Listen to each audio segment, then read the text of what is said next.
శ్రీమాత్రే నమః. జై లలితాంబికాయి నమో నమః. అమ్మదయతో అందరూ చక్కగా నవరాత్రి పూజలు చేసుకుంటున్నారని కోరుకుంటున్నానండి. గురువారం సాయంత్రం వరకు కూడా మనకి దశమి తిథి ఉంది కాబట్టి మరుసటి రోజే శుక్రవారం వచ్చిందండి. అందుకనే నేను శుక్రవారం ఉదయంనే అమ్మవారిని ఉంచుకున్నాను, తీయలేదు.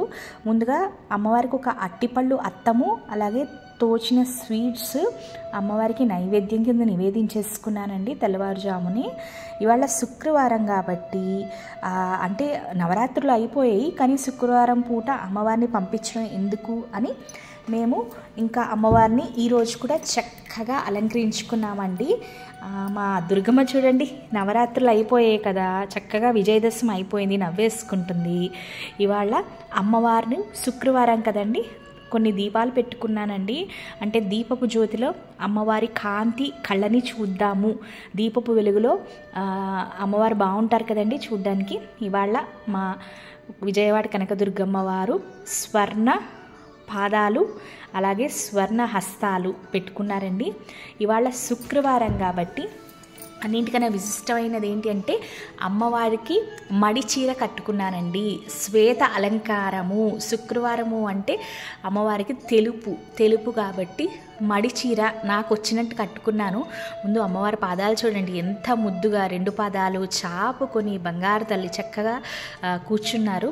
నాకైతే ఈ మడి చీర ముందు కట్టడం రాలేదండి, కానీ నాకు ఎప్పటి నుంచో కోరిక ఆ బంగారు తల్లిని ఇలా మడి చీర కట్టుకుందామని. అరగంట సేపు ప్రయత్నించాను, రాలేదు. అయితే యూట్యూబ్లో చూసి ఇంకా చివరిగా ఏం చుట్టేసానో తెలియదండి, అది ఎలా వచ్చిందో కూడా తెలీదు. అమ్మవారు సహాయం చేశారు. అలాగే ఆఖరి రోజు కాబట్టి అమ్మకి చక్కగా పువ్వుల జడ పెట్టుకున్నానండి. చూడండి ఎంత చక్కగా మడి చీర వచ్చిందో. మళ్ళీ నన్ను కట్టమంటే నేను కట్టలేనండి, నాకు అసలు రాదు. అమ్మవారే సహాయం చేశారేమో. చక్కగా బుట్ట బొమ్మలాగా బంగారు పాదాలు అలాగే తెల్లని వస్త్రాలలో అలా చూస్తూనే ఉండిపోయామండి. ఎన్ని కష్టాలు వచ్చినా ఈ పాదాలని పట్టుకుంటే అమ్మవారే చూసుకుంటారండి. ప్రతి కష్టానికి ఉపాయము అమ్మవారి పాదాలు, అమ్మవారి కాళ్ళే మనకి శరణాగతి అన్నమాట. ఇప్పుడు మనము అమ్మవారి అలంకరణ చూసేద్దామండి. పైనుంచి చూపిస్తాను. బంగారు తల్లి వజ్రాల కిరీటం పెట్టేసుకున్నారు. ఇంకా నవదుర్గల మొహాలు అయిపోయాయండి. చివరిగా మనందరికీ చివరి దర్శనము అలంకరణ అమ్మవారు విజయవాడ దుర్గమ్మ పెయింటింగ్. నేను ఆల్రెడీ మీకు ముందు వీడియోస్లో కూడా చెప్పాను కదండి. ఇది ఒక పింక్ ఫేస్ అండి. అమ్మవారి పూల జడ చూడండి ఎంత చక్కగా ఉందో.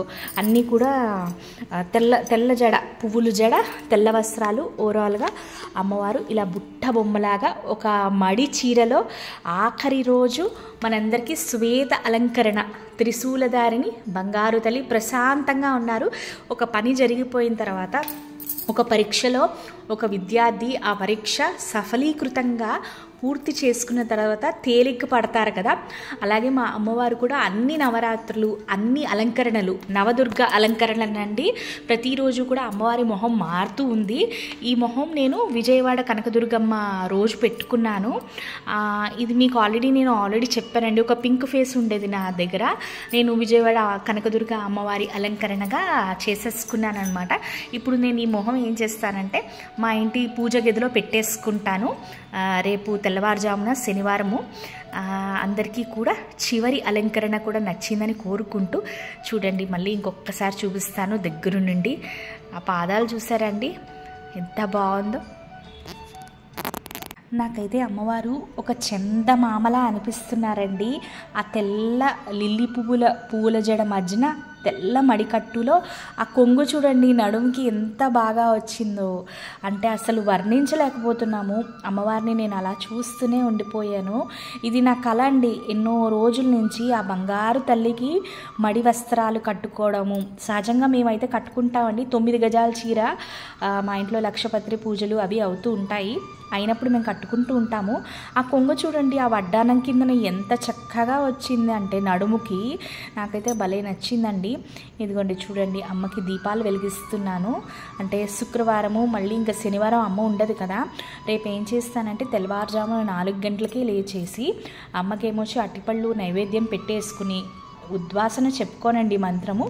ఇటు 3 సార్లు అటు 3 సార్లు కొబ్బరికాయ తిప్పేసి కొట్టేసుకుంటాను. కొట్టేసుకున్న తర్వాత అమ్మవారిని తీసేద్దాం అనుకుంటున్నానండి. అలాగే ఎందుకు అంటే ఇవాళ శుక్రవారం వచ్చింది కాబట్టి ఏముందండి, అమ్మవారు ఇంకొక రోజు మన అందరితోనే ఉంటారు. ఇంకా అమ్మని అలా చూస్తూనే ఉండిపోవాలనిపిస్తుంది. మీకు ఫొటోస్ కూడా షేర్ చేస్తాను, చూడండి ఎంత కళకళలాడిపోతుందో బుజ్జమ్మ. మీకు ఈ అలంకరణ నచ్చితే తప్పకుండా లైక్ చేయండి. అమ్మవారి శ్వేత అలంకరణ, ఒక చందమామ నిండు పౌర్ణమి జాబిలిలాగా అమ్మవారు మెరిసిపోతున్నారు పసుపు ముఖంలో. ఈ రోజుకి ఇంతేనండి. నవరాత్రి అలంకరణలు అన్నీ కూడా పూర్తి అయిపోయాయి. నేను మరికొన్ని రోజుల్లో లలితా సహస్రనామ శ్లోకాలతో వచ్చేస్తాను. శ్రీమాత్రే నమః. Thank you so much.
प्रार्थना